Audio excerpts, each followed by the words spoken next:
You want this next year to feel different than last year, but how? It's natural when we come into the end of the year and we start this new year to think about New Year's resolutions and what are the choices that we could make that will lead us to a different outcome. Maybe it's in your professional life, maybe it's in your love life, maybe it's with your health or your finances.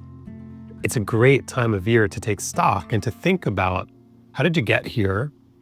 What were the choices that you made leading up to this point? And what might you do differently in the year ahead? The problem that most people have when they set goals, the thing to avoid, is they focus on the external goal. I want to lose 10 pounds. I want to save $100,000. I want to change my job. We're focused on that external goal because it's the obvious one. It's the one that makes sense to our mind, to our rational mind. We think, well, if that external thing changes, then I'll feel better internally. But it doesn't work that way. We know that it doesn't work this way. You've had this experience over and over again, but we keep getting tricked into creating these external goals, the ones that make sense to our mind that's comparing us to the outside world and comparing us to the people around us. There's a very different way to think about how to set up your next year in a way that's actually going to work. Instead of focusing on an external goal that you either will or won't succeed, it's a binary, right? You'll either pass or fail, and you know most likely you're going to fail because those goals are really difficult to achieve because they're focused outside of yourself. Instead, you want to focus on creating conflicts inside yourself, not conflicts with your world, not conflicts with your partner or with your boss or with your friends, although that might be a part of it. It's not about creating stress or tension in your external world. It's about creating stress and tension, the productive kind, in your internal world. So if you think about the ways that you got to where you are in your life today, however it feels, whatever job you're in, however satisfying or unsatisfying that is, whether you're in a relationship or you're married, you have kids, or you're single and you're looking for a partner, if you got a ton of money or no money at all, if you're feeling really healthy and strong, or if you're feeling weak and you're feeling like you're aging and you really need a boost, no matter where you are on the spectrum of the things that you want to feel differently about, you want to create a conflict between the version of you who made choices that led you to where you are today and a future version of you who lives differently. I want you to project ahead. This is an amazing thing that you can do with your mind. And I want you to imagine it's January of 2026, or a year later than whenever you're coming across this video. It's a year later, and you've made a bunch of choices that led to a different outcome. What does that look like? So let's run through a few examples. Let's say you're in a job that's okay, it's pretty good, the pay is all right, you like some of the people around you, but it's not really satisfying. You don't really feel like you're showing up in the world in a way that feels really good to you. Well, how do you create that conflict? Well, you might start by talking with one of your colleagues. You might start by talking with your manager if you have a good relationship with them. You might say, I was reflecting on this past year, and I realized that while there were some good things and I like my job generally, I have this gap inside of myself. I want to be here. I want to feel these things, and I don't feel those things. And that's the gap that I really want to close in this year ahead. That's you stepping into your life and making a choice and creating a conflict with the version of you that was okay with things up to this point in your job, compared to a future version of you who isn't okay with that, which doesn't mean you quit your job tomorrow. That's not how this works. That's not how change and transformation actually works. If you just quit your job, if you just make a radical change, which is what most New Year's resolutions look like, it's some radical change that we think is going to be the silver bullet, we just recreate that same pain or dynamic in the next job or in the next relationship. So I don't want you to do that. Instead, I want you to create a conflict. You want tension that's going to exist and persist over time.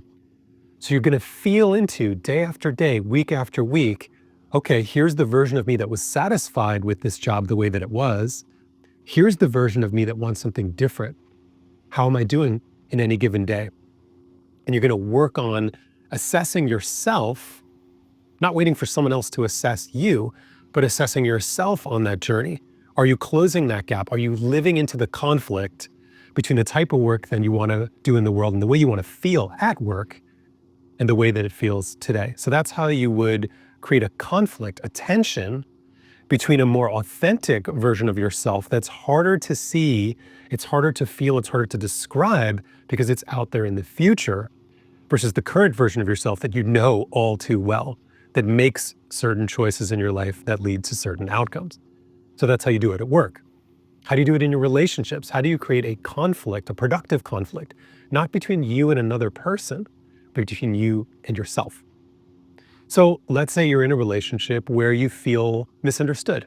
Maybe it's a friendship, could be in a romantic relationship too, but you feel misunderstood. You feel like you're trying to express yourself and articulate how you feel about certain things, and the person that you're in a relationship with brushes you off or dismisses you or minimizes your feelings, tries to convince you not to feel how you feel in some way. It's really unsatisfying, and it's a really common way to feel when we're in relationships. So what do?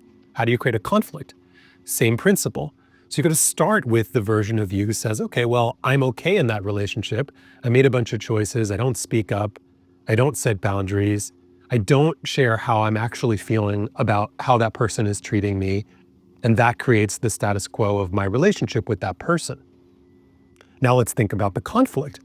How would your authentic self feel about that relationship? Probably not great.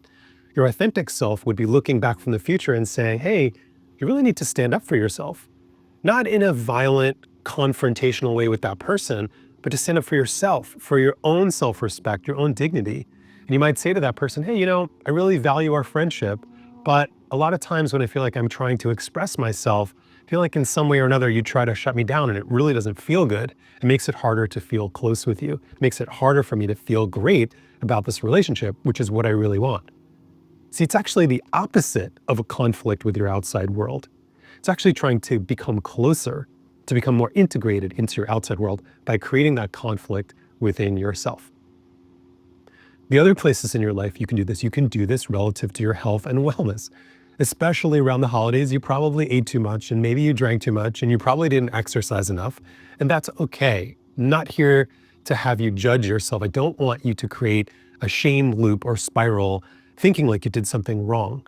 You're a human being who has flaws and you need help and support in order to make the changes that you want to make in your life.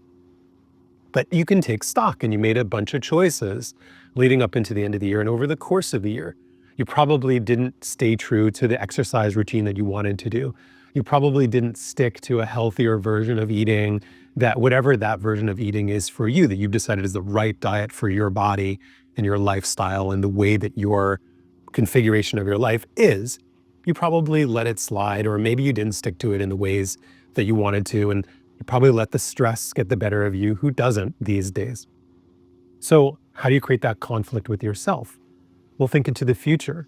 Think about how you want to feel at 50 years old if you're 40, at 40 if you're 20, at 100 if you're 70. How do you want to feel, and how would the authentic version of you out in the future feel about the choices that you're making today? Probably not great. So there's a conflict between that future version of you, that version of you who knows better, who knows that the short-term comforts are mostly not worth it when it comes at the cost of long-term growth and health and wellness and intimacy and belonging and trust and creativity and feeling like you are who you are born to be in the world. The short-term discomforts are usually not worth it. But our short-term self, our strategic self who wants to feel good in the moment, makes those choices. So you've set up a conflict between the future version of you, and that's the version of you in all of these domains of your life when it comes to your health and wellness, when it comes to your relationships, when it comes to your work, when it comes to your finances. No matter where you look in your life, you can create a conflict instead of an outside goal that you're probably not going to succeed at. Make it an internal conflict. Here's the version of me that made the choices that led to this outcome. And here's the version of me that I want to be in the future, a year from now, 10 years from now, for the rest of my life. And it's the existence of that conflict, being present with that conflict. You're not trying to resolve it and fix it and make the conflict go away. That's the secret.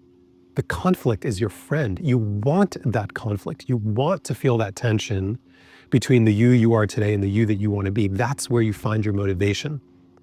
That's how, when things get tough in your relationships, at work, when you want to reach for the wrong foods or the wrong things in your life, you can remember you'll have that resilience, you'll have that strength within yourself because you set it up in advance. I know it.